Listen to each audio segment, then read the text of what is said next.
as coisas, né? O que tu vê de diferente nos dois? O que eu posso te dizer, e o que eu acredito, né, é que o governo Wellington, desde o início até o fim, ele foi sendo construído, pedra por pedra, base por base. Era um jovem, muito jovem, Wellington, a qual assumiu uma responsabilidade muito grande, passou pelo legislativo, e hoje se tornou, posso dizer, um ícone na cidade, politicamente, né, e como gestor. Eu acho que o governo Wellington, ele reconstruiu muita coisa, avançou muito em políticas públicas, né? E o André, eu posso dizer, a minha opinião pessoal, é um governo mais técnico, eu vou dizer.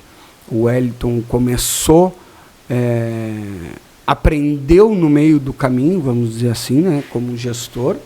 O André, por ter passado 8 anos na Procuradoria do município, que é um cargo de extrema importância, porque tudo passa pela Procuradoria do município, né?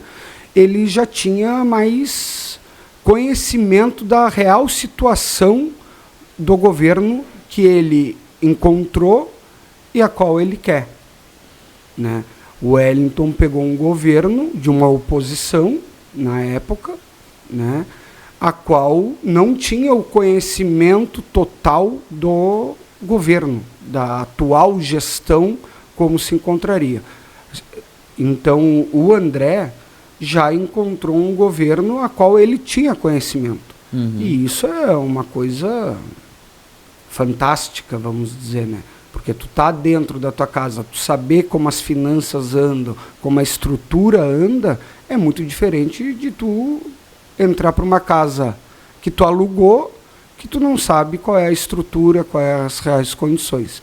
Então, eu acredito que o prefeito André vai dar continuidade nos programas, como está dando, né? E cada vez mais melhorar, né?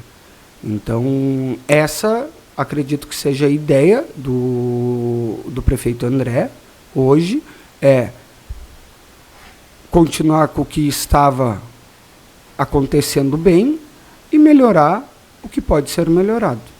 Isso é fato.